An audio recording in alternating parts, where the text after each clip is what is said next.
Chers parents, chère maman, bonjour. Pour gagner du temps, vous devez changer quelque chose à vos habitudes actuelles.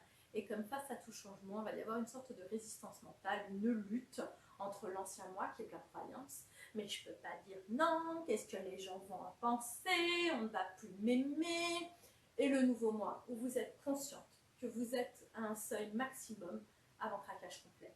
Parce que la vérité, c'est que oui, vous en faites plus que plein d'autres. Vous avez juste un biais d'interprétation, comme ces personnes anorexiques qui se voient toujours trop grosses. Ça fait des années que vous fonctionnez sur une base qui n'est pas saine pour votre morale et votre physique. Et croyez-moi, quand on craque, l'intellect ne s'en sort pas indemne non plus.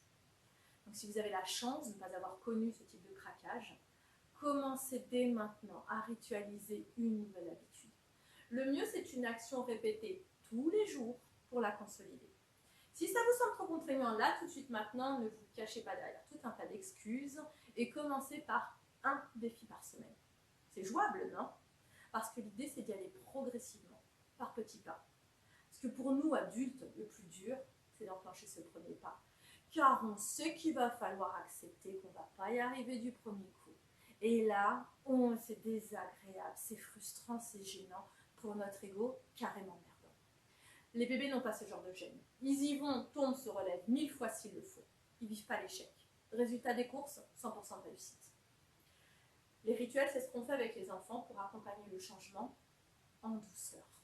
Alors identifiez une chose que vous voulez changer, répétez-la tous les jours jusqu'à ce que ce soit une évidence. Ça peut être dire non à demande imprévue, ne serait-ce que pour s'entraîner et s'autoriser à le dire.